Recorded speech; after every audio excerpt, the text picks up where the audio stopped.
Hi BookTube, it's Peg. I am back here at the History Shelf. For any of you new subscribers who have not seen my mascot, this is the bookworm. It's a piece of wood that my brother-in-law, who is very craftsy and he's a wood carver, he made this for me for Christmas, and this is the History Shelf. And I am this bookworm because I used to wear a red woolen cap at all times in my home, like Rocky, and then my glasses. So yes, welcome to the History Shelf. You'll sometimes see, well, you will always see my mascot on the back shelf, but I thought I'd reintroduce Peggy the bookworm here. Um, so welcome guys. It's been about a little over a week since my last video.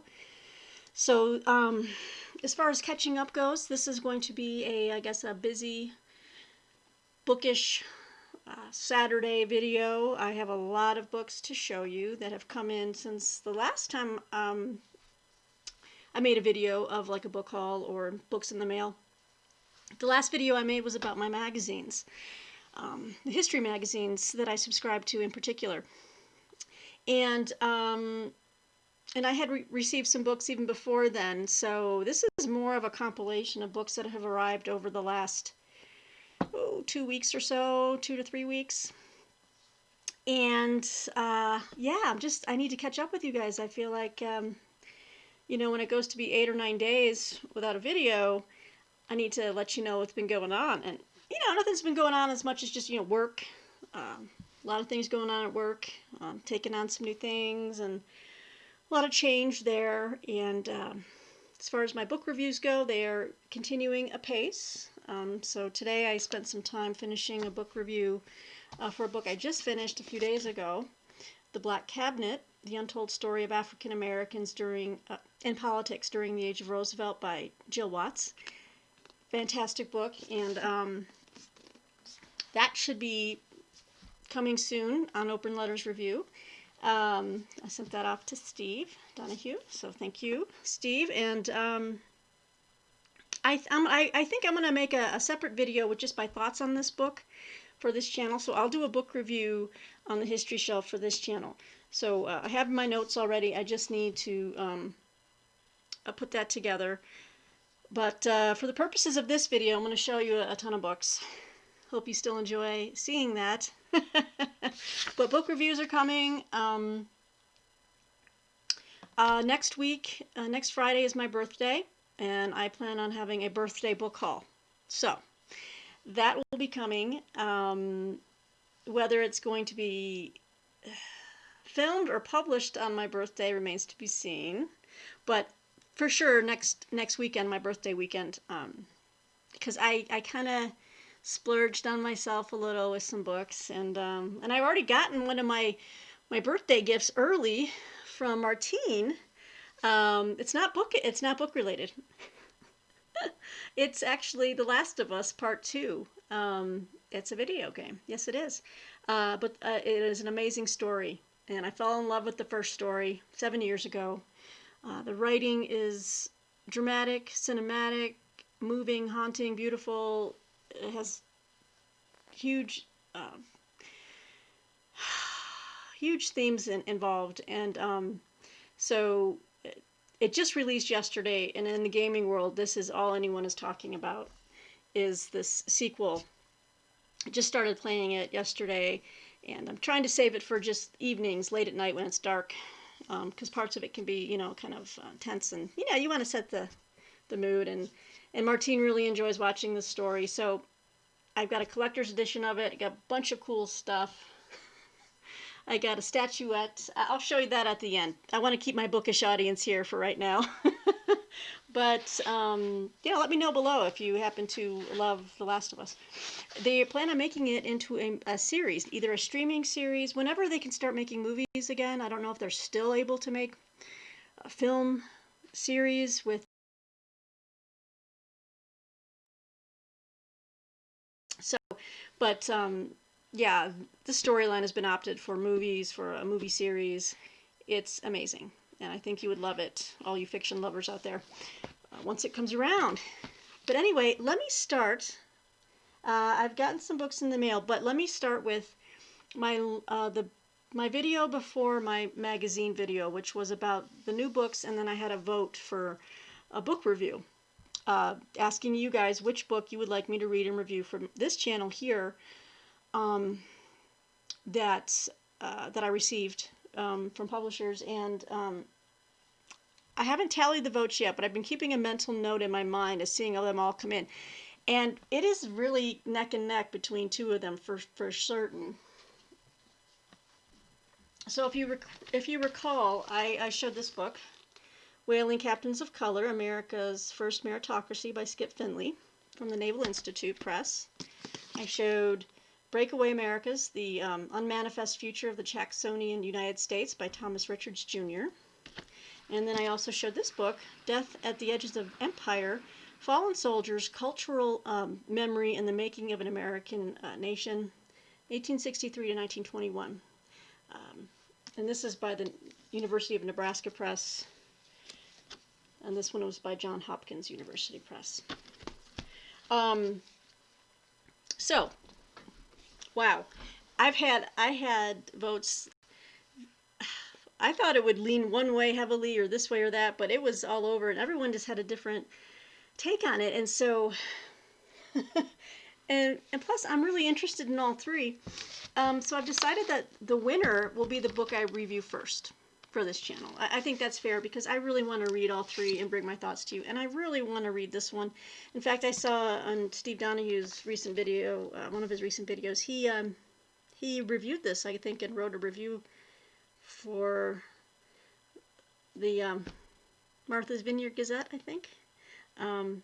But I can't wait to dig into this one. So, and we've had many votes for this one as well. But so right now it's neck and neck, I think, with these two guys right here. So I'm gonna start. I put the deadline as Monday, the 22nd, for any final voting. But I think everyone's pretty much done their voting, and I'm gonna tally up what I found and comments I found both on my YouTube comments, my Instagram account, and all my social media accounts, which you can see below in the show notes. So if you still want to vote, you can hit me up on Instagram. You can comment either in this video. I'll just check everywhere, or you can go check out that video of the new books or book review vote. I can link it below. All right. So that's the update on the book review vote. Basically, you'll get all three, but the winner will be the first one. So I plan on. I finished a couple of big projects, and I want to I'm going to dig into these three books. Also, there's another one that I'm currently reading that I plan on reviewing, Poland, 1939 by Roger Morehouse. And so I'm working on that. All right, but now it's time for new books.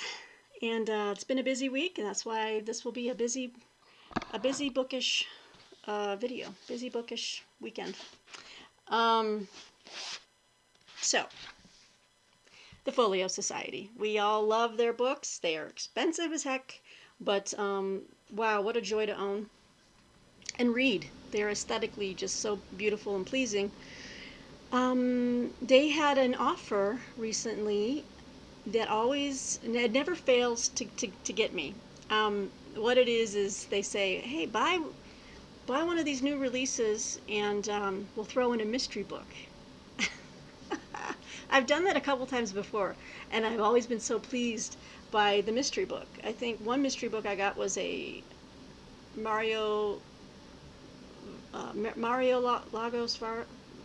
Vargas. Okay, I'm screwing up the name. I'm so sorry, but it's a major piece of fiction. Beautiful book. Oh God, I'm sorry, I can't remember it. And then a second one I think was a Trollope book. think it was like The Warden or something, which went with the book I already had, which was Barchester Towers in a Folio Society edition. So I was just so tickled. It was free. So when they offer a free mystery book, I always take the chance, though. I mean, because I have several folios. I have many, many, many, many Folio Society books. I take a chance that I might get a duplicate. You never know. Well, anyway, plus the fact that they have a new fall selection out, and I've always wanted to read this book, and it's come out in a Folio Society edition, and this is De Profundi by Oscar Wilde. If I'm pronouncing that wrong, I'm sure many of you will tell me, but it's a tiny little thing. I thought it might be bigger, but I believe this is what he wrote when he was in jail. I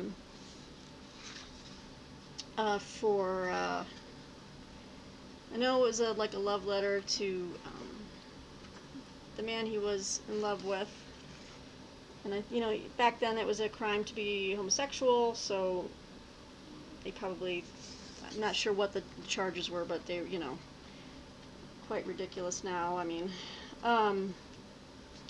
so this is a small little volume. It's about 200. No, I'm sorry, only 160 pages with endnotes. But just gorgeous.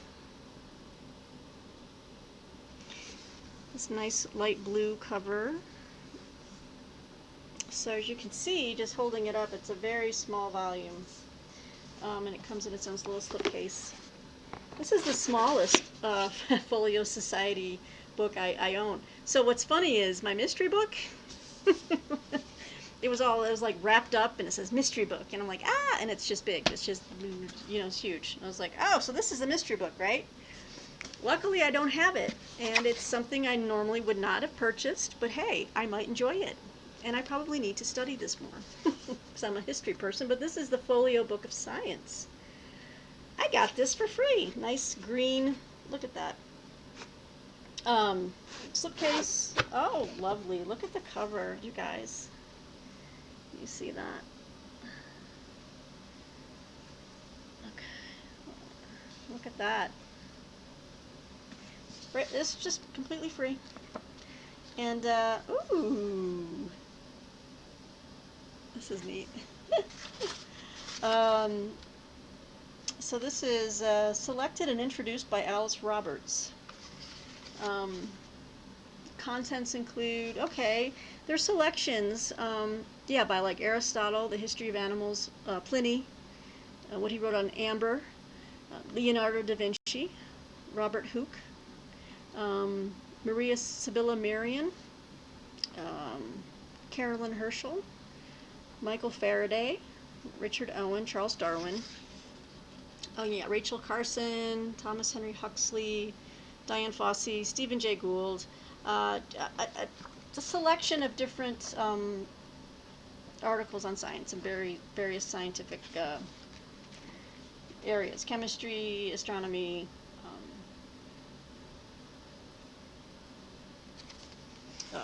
ecological issues. There's some of the there you go. Some of the contents. So this was my free book, the Folio Book of Science. Sorry, we'll get that autofocus working here. These were my most recent arrivals.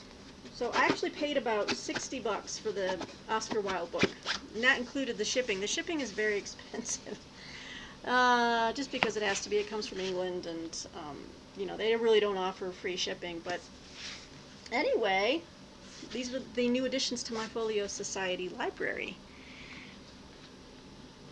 Okay.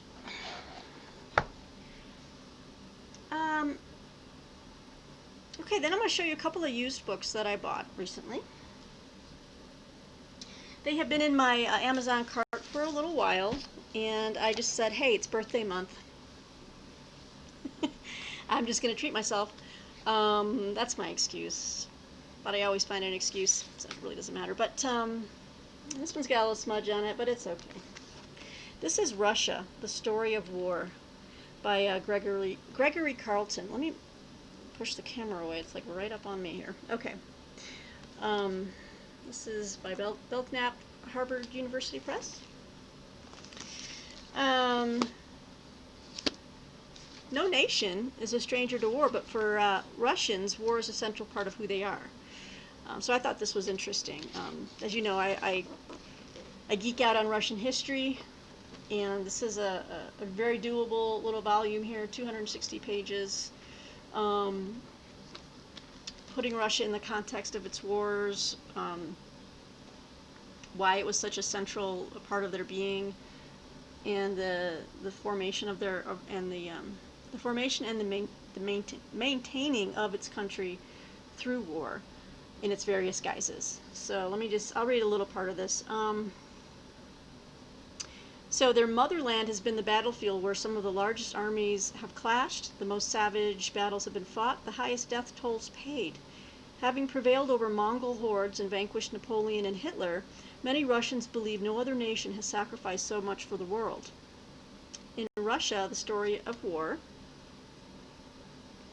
Gregory Carlton explores how this belief has produced a myth of exceptionalism that pervades Russian culture and politics and has helped forge a national identity rooted in war.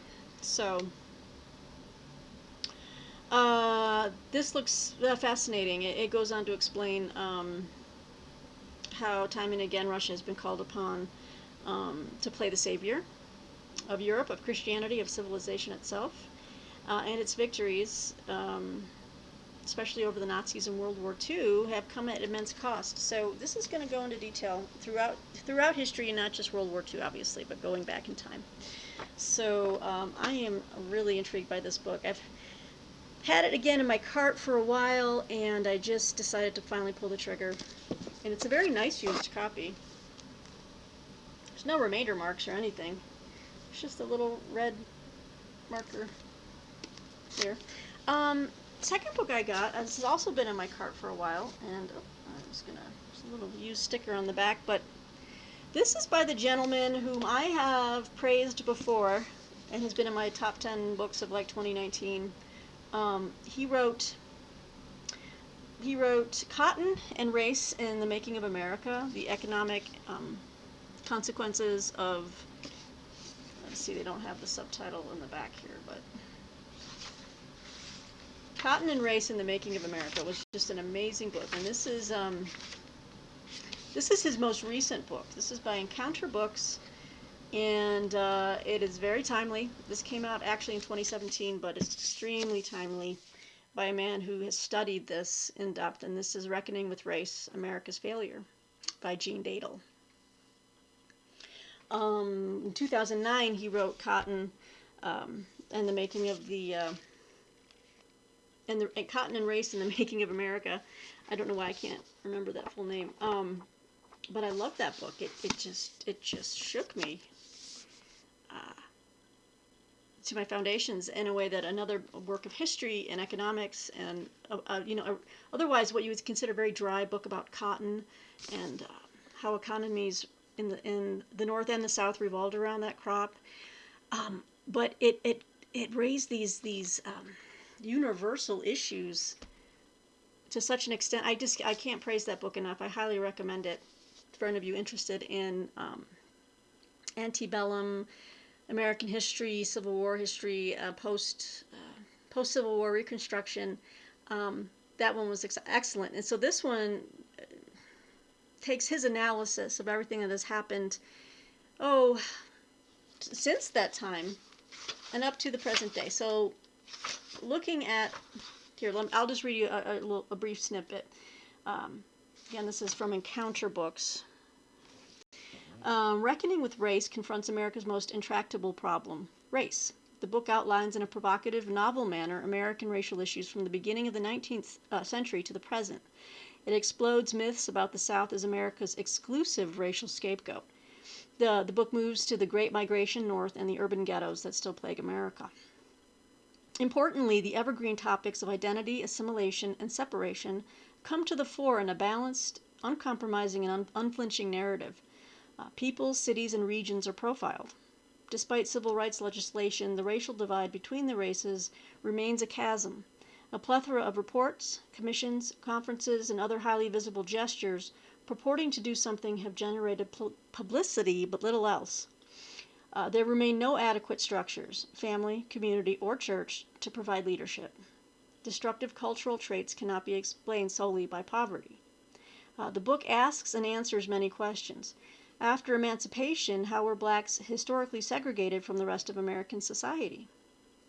Why is self-segregation still a feature of black society? Why do large numbers of blacks resist assimilation and the acceptance of middle-class norms of behavior? Why has there been so little black penetration in the private sector? Why did the removal of overt legal segregation and civil rights legislation in the 1960s not settle the racial conundrum? And what are the differences and similarities between the leaders of the civil rights movement in the 60s and today? Why do we still have the problems enumerated in the Kerner Commission Report, 1968, after trillions of dollars have been spent to promote black progress? What, if anything, could be done to eliminate the racial divide? Wow. So unflinching indeed. This is going to be very interesting.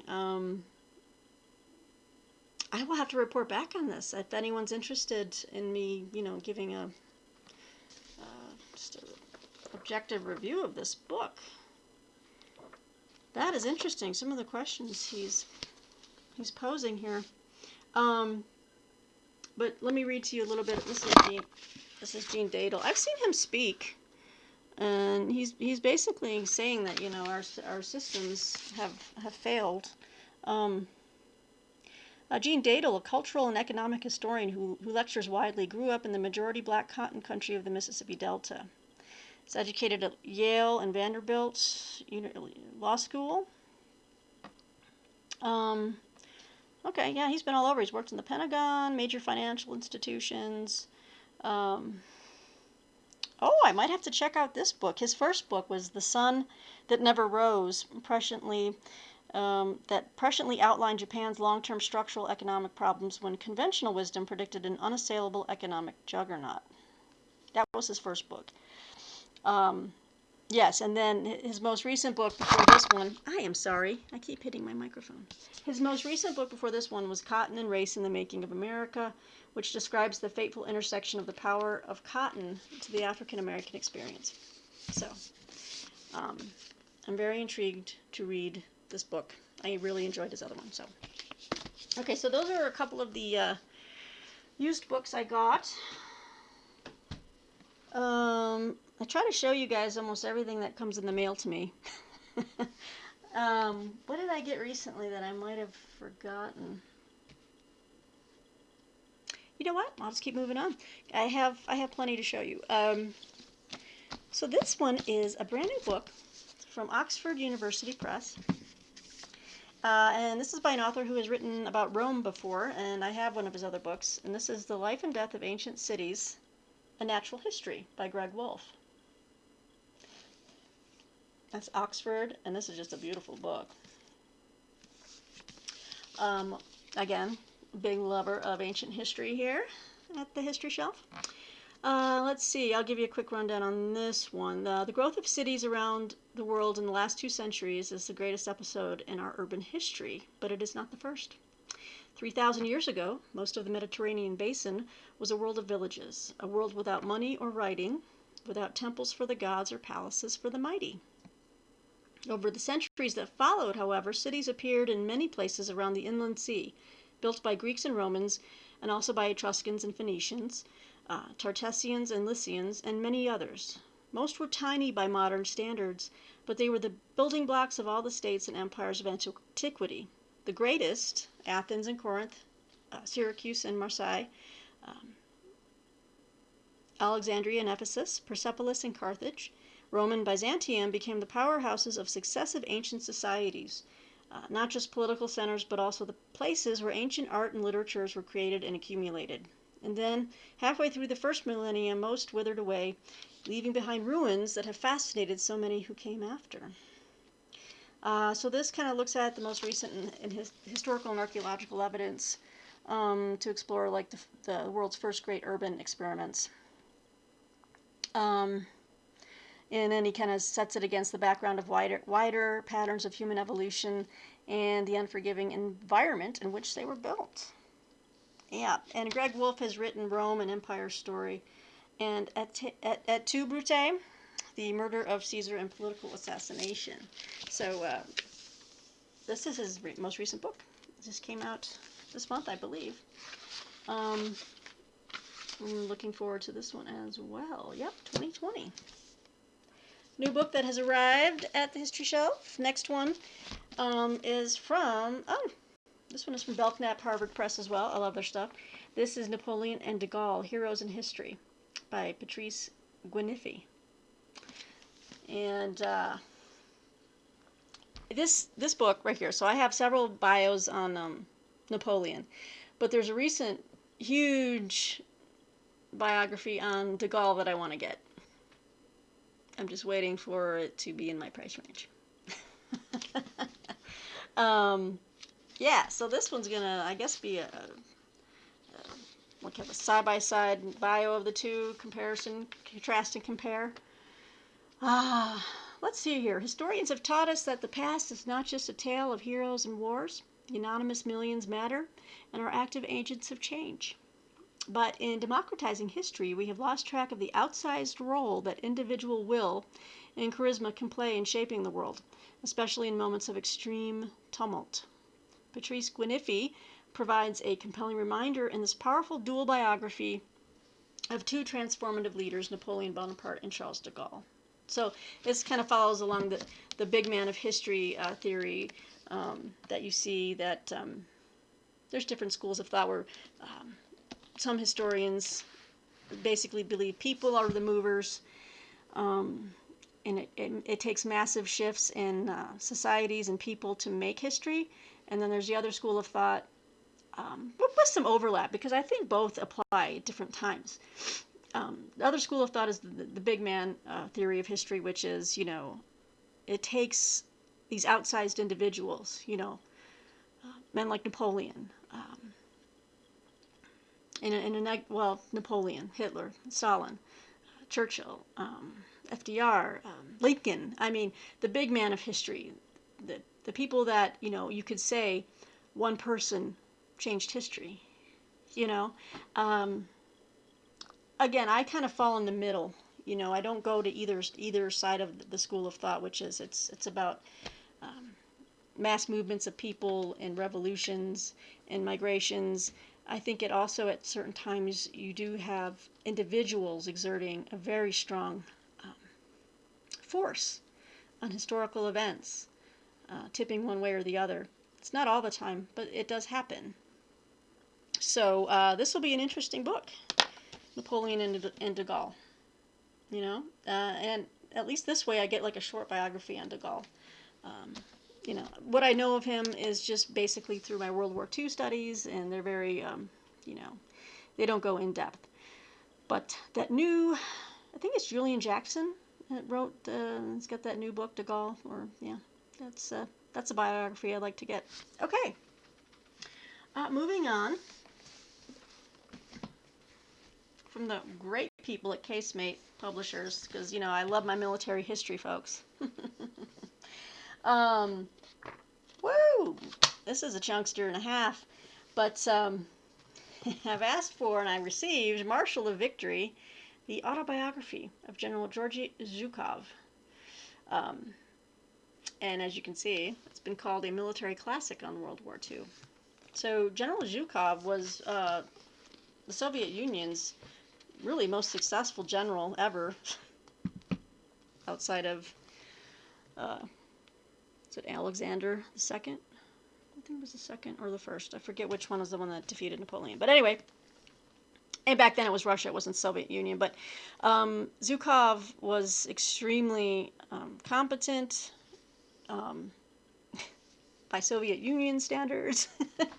And this is his autobiography, recently republished.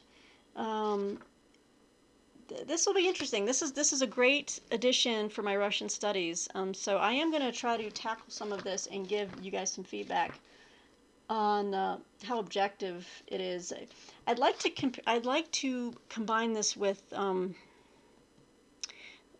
I think it's really only one recent biography on Zhukov that came out, and I'd like to pair it with an objective biography of the man, and then kind of just kind of tap into the autobiography to kind of see how truthful.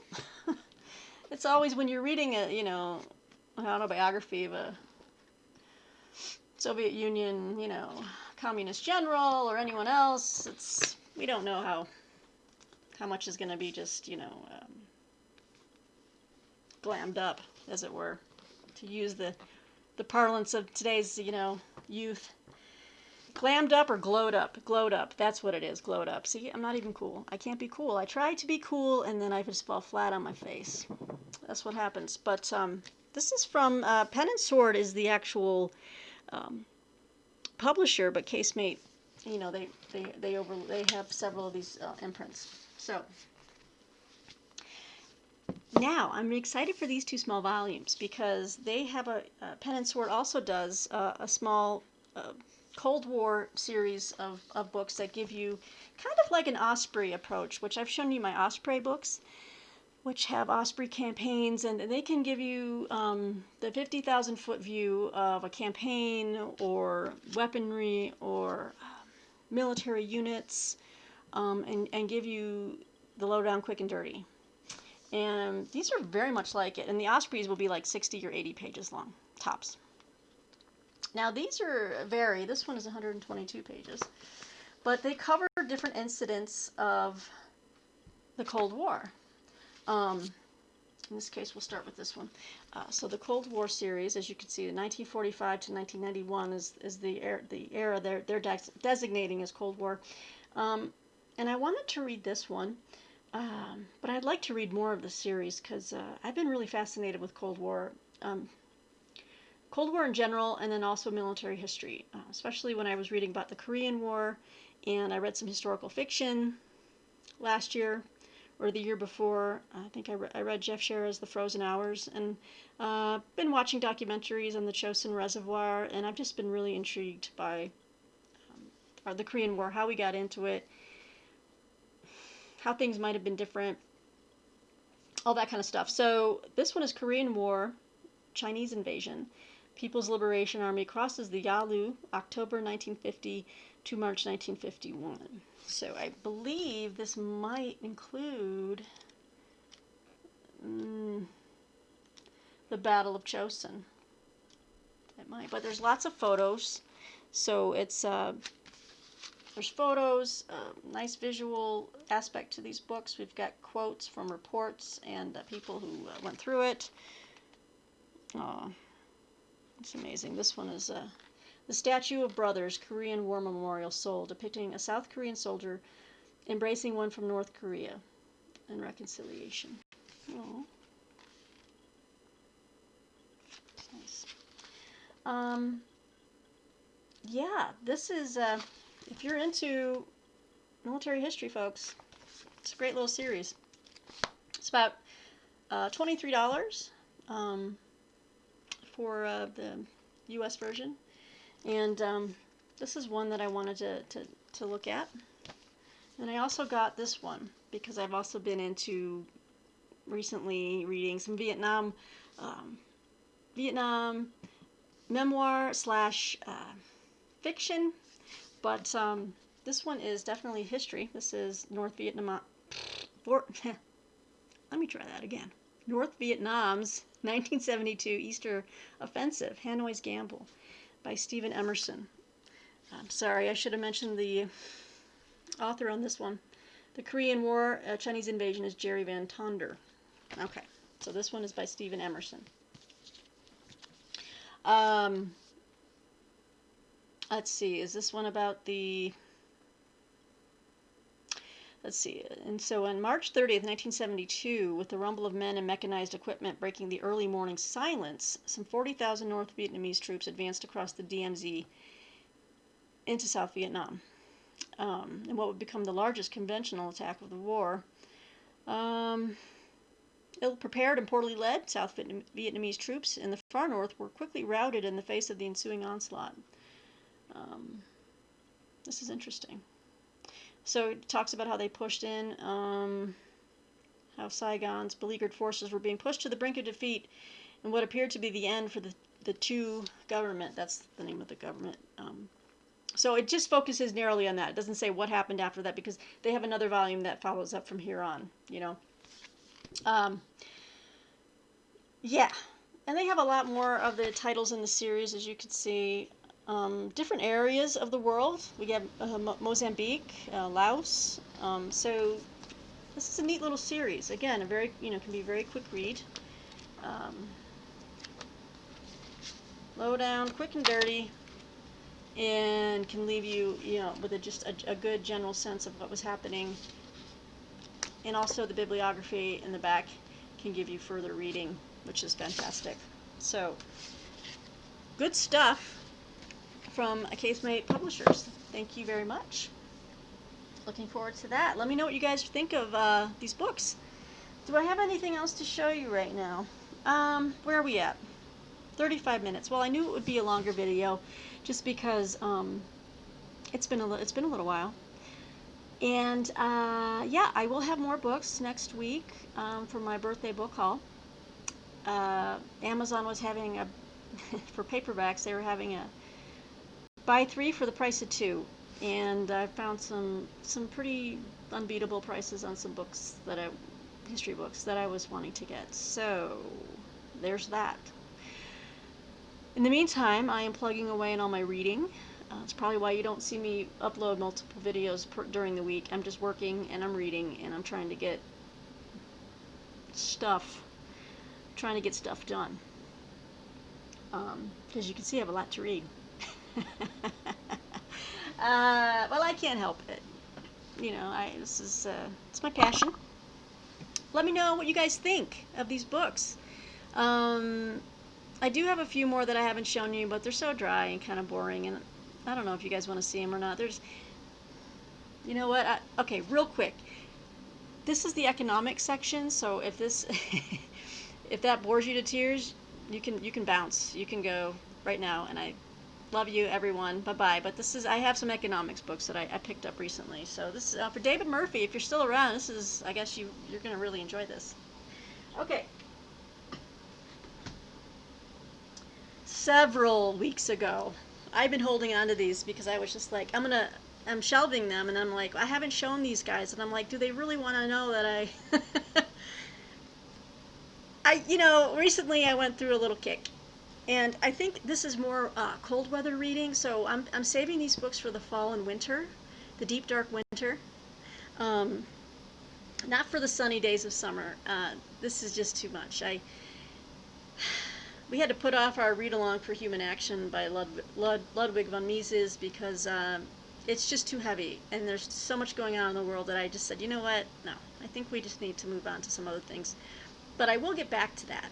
So having said that, I think you can see where I'm going. I bought a few more books. They had a sale going at the Mises Institute in their bookstore. And I had seen these books, or at least 2 of them, shown on David Murphy's channel, and I was interested because one of them is a straight, pure history book.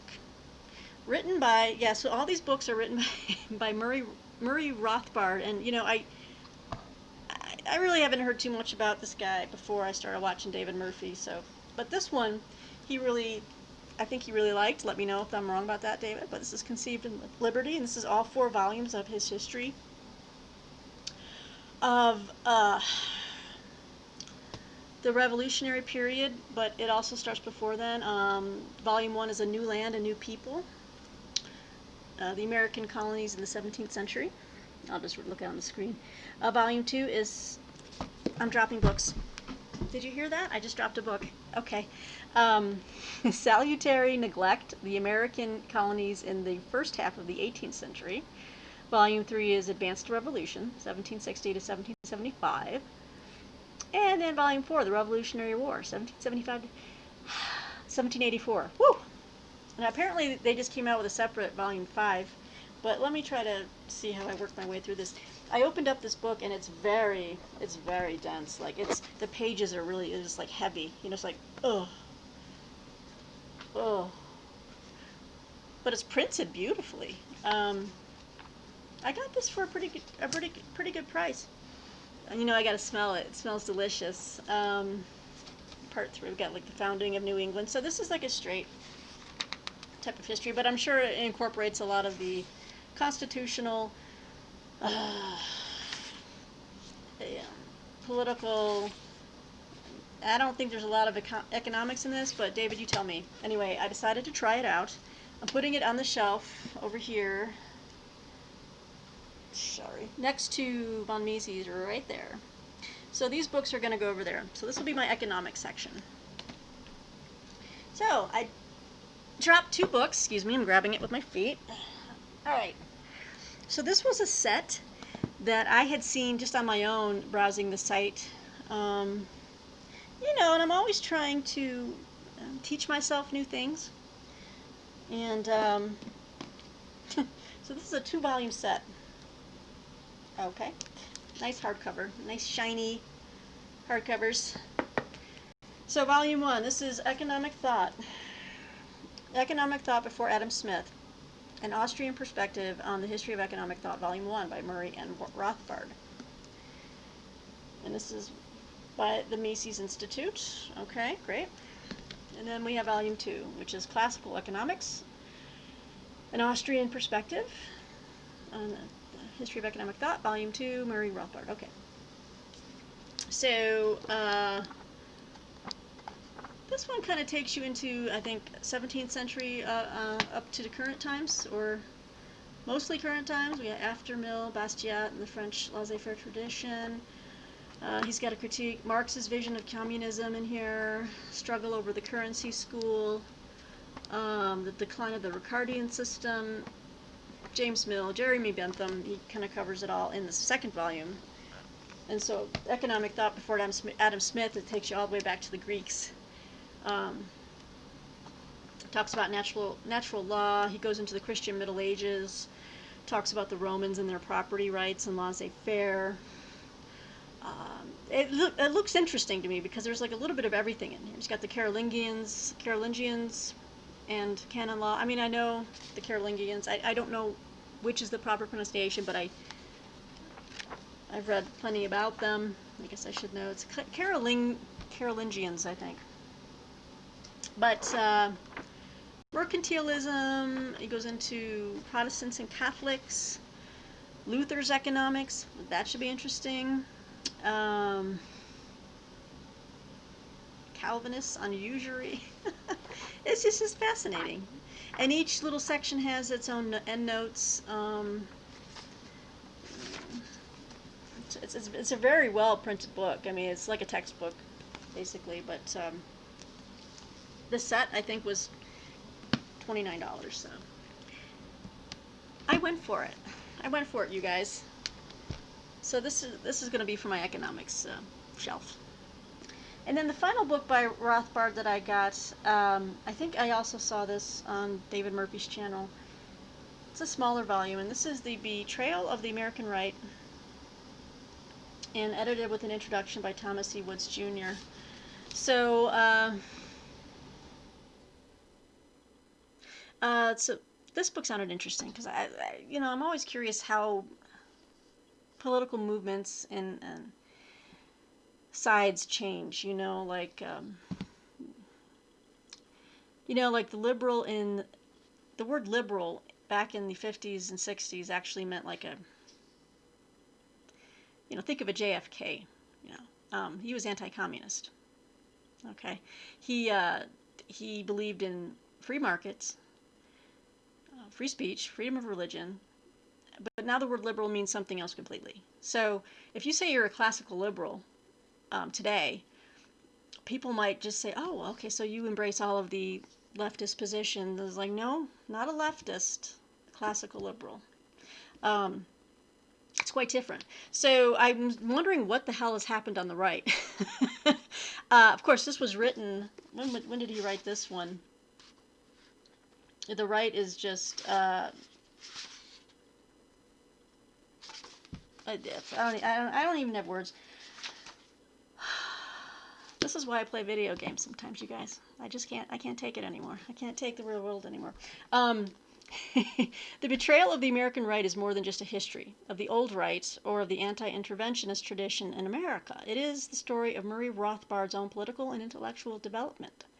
Oh, okay, right. The books he read, the people he met, the friends he made, the organizations he joined, and so much more. All right, well, I guess I should probably start with this book and get to know a little bit about Murray Rothbard. Rothbard's intellectual evolution begins as a young boy and carries through his time in Ludwig von Mises' NYU seminar, his early writing career, and his libertarian activism, because he was libertarian, I guess, all the way through his interaction with the New Left in the 1960s. We accompany Rothbard during the moment when he discovers he can no longer be a minimal state libertarian or minarchist, and we learn exactly what it was that led him into anarchism. Okay, I don't know that. He discusses his evolving political allegiances in the 1950s in light of his resolute non-interventionism and his attraction to the forbidden subject of Cold War revisionism. So this book fills a crucial gap both in the history of American foreign policy as well as in the histories of American conservatism and libertarianism. All right. So this book is short little read, 200 pages. I think I'll tackle this one first and get a feel. But you know what? Sometimes I take a gamble when there's a sale and I see good books. And I think for the most part I'm going to get a lot of knowledge out of them, especially these studies on the history of economic thought, as well as Conceived in Liberty. This one we'll see. I took a little chance on that. It was only $8. It was really marked down. But yeah, I got these three bad boys. So there you go. I thought I'd share those. They've been waiting to be shelved here, and I was like, do I show them? Do I not? I don't know. Who's interested? Someone's interested. Okay, guys, I think I've taken up enough of your time. I guess you kind of know by now that when I wait a week to make a video, it's going to be a long video because I have a lot to show you and to catch up on. Having said that, videos I still need to make. Birthday book haul next week. I want to do a second part on my magazines because a few of you have indicated that you would like to see the other magazines I read that are non-history related. And I may have misled a couple of you in saying I have a lot of literary journals. Some of them I consider literary in the sense that they're very literate and very elegantly written. But as far as them being a compendium of fiction and things like that, no. However, I have been debating on subscribing to the Paris Review, so that would count as a literary journal. But the rest, I'll show you. We'll see. I might let you down. I don't know. So the second video I need to make will be magazines part 2, magazines and journals, and then I plan on doing my video book review of The Black Cabinet by Jill Watts. I learned so much from this book. I'm going to get a finished copy because I want to have the pictures of all these fascinating, wonderful people. I want to learn more about them. So I'm hoping Jill Watts will write another book. Anyway, guys, I think that's it. Thanks for your time. If you stuck around, thanks for all of your comments and engaging with me. Thank you to all my new subscribers, and let me know what else you would like to see. Oh, and then so I'll be starting the book review for the winner on June 22nd on Monday. My next video I'll announce which book I will be reviewing first. So that is to come as well. So stay tuned, guys. I hope everyone is staying safe and healthy out there. Be well. Have a great weekend, and we'll talk to you soon, BookTube. Take care. Bye.